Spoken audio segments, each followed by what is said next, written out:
Hey everybody, what's up? This is Jeremy with the Southeast Harm Reduction Project and Families for Sensible Drug Policy. No buddies with me today. They're a little bit down in the dumps about this one. Many of you have probably already seen it, but if you haven't, Saturday Night Live aired a ridiculously whimsical and ignorant commercial about speedballs and heroin on Saturday night. So we'll be talking about that, pointing out why it's not cool, and it's certainly not funny, and why it's not acceptable. So we'll see you on the other side of the intro.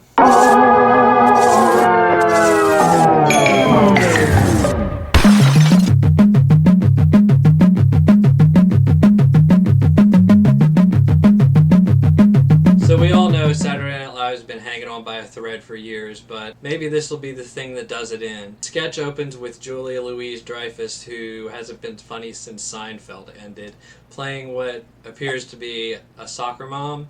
And she tells us, I want to use heroin, but I also want to get stuff done. Cue Heroin AM.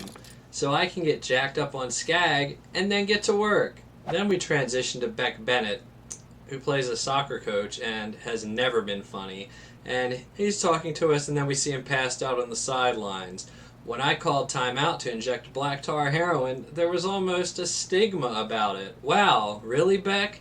Congratulations, you're doing a bang-up job of perpetuating that yourself. But with Heroin AM, he's almost more alert than if he weren't on heroin at all, and he's trotting around like something off The Walking Dead. I guess that's what an alert heroin user looks like. Next, we transition to a chart that shows heroin use in America is steadily on the rise, but productivity among heroin users remains stagnant. But not anymore, thanks to Heroin AM. Then we cut to a scene, and this might be a little triggering for some people, but I tried to make it bland as possible. It's a lot worse than the actual sketch. But Julia Louis-Dreyfus is now cooking up Heroin AM, which also comes in gummy bear forms that you can melt down and inject. So, that's a great message to send to any children who might see this sketch. And Kate McKinnon finally reveals to us what the secret recipe behind Heroin AM is. They combine heroin with 5 milligrams of caffeine and a small pile of cocaine.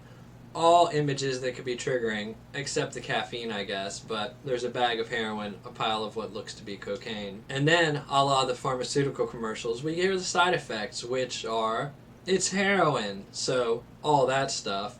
Switch to Beck Bennett doing a horrible impression of somebody passed out in a goal surrounded by kids. And Kate McKinnon sniffing her toes in a corner or something. I'm not sure what they're going for there, and they probably don't either. And then Bobby Moynihan, whose only well-known character from the show is Drunk Uncle, so not only does he get to make fun of people with alcohol use disorders, he gets in on the heroin deal too.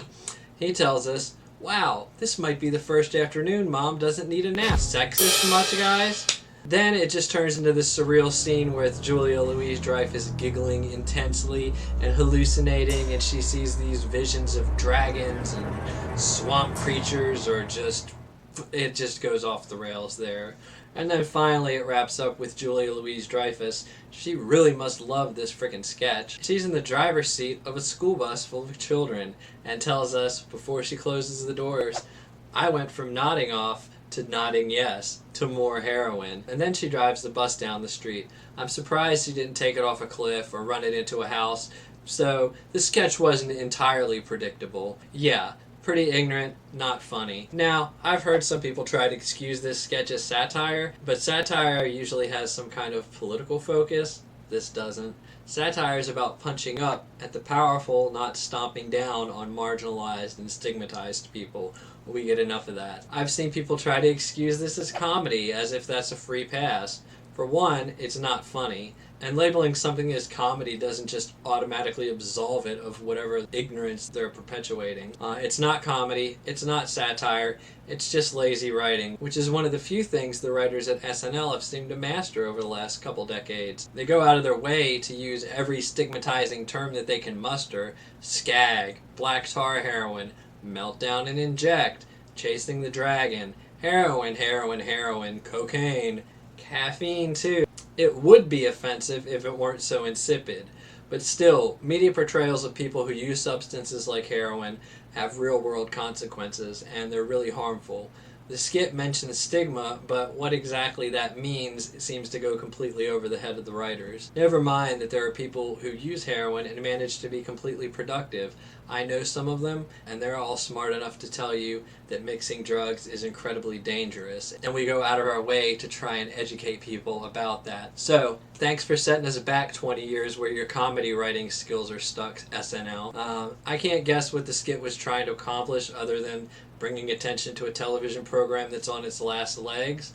Heck, they probably got more views after the program aired because of this sketch than they've had in ratings for years. So, mission accomplished. Now, all this doesn't mean that we have to be silent. The voices of people who use heroin, who are in long-term recovery, people on medication-assisted treatment who are subject to our own sort of stigma, and the loved ones of people living with opioid use and other substance use disorders know how harmful media portrayals of us can be. Fortunately, we have a voice. Parents, advocates, and directly impacted people have already pushed back, and we've seen a lot more of this pushback in the last 3 or 4 years, most recently against the anti-heroin cheerleader Super Bowl ad, and I'll include a link to the article I wrote about that in the description that was at least partially responsible for the organization that produced the commercial apologizing the day after it aired. So we don't have to be portrayed as worthless junkies, whether we use heroin or on medication-assisted treatment or in recovery. We're people first, whether we use drugs or not. We're people who love, hurt, cry, smile, suffer, laugh. We've lost loved ones to heroin, to other overdoses, and that hurts. And we don't deserve to be the butt of tasteless, vapid, ignorant jokes so that SNL can sell some ads and make money. And to wrap it all up, the SNL cast should know better. Lord Michael should definitely know better. 2 of their greatest cast members, who actually were funny, John Belushi and Chris Farley, died from heroin and cocaine overdoses. So either the writers and cast are ignorant of the legacy they're trying and failing to replicate, or they think they're making some brilliant commentary on the U.S. heroin crisis with trash comedy that should never be put on the air to begin with. And this really ticked me off too.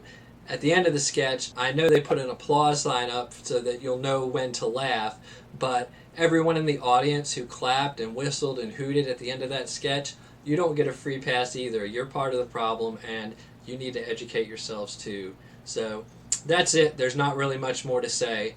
As always, stay safe, practice harm reduction.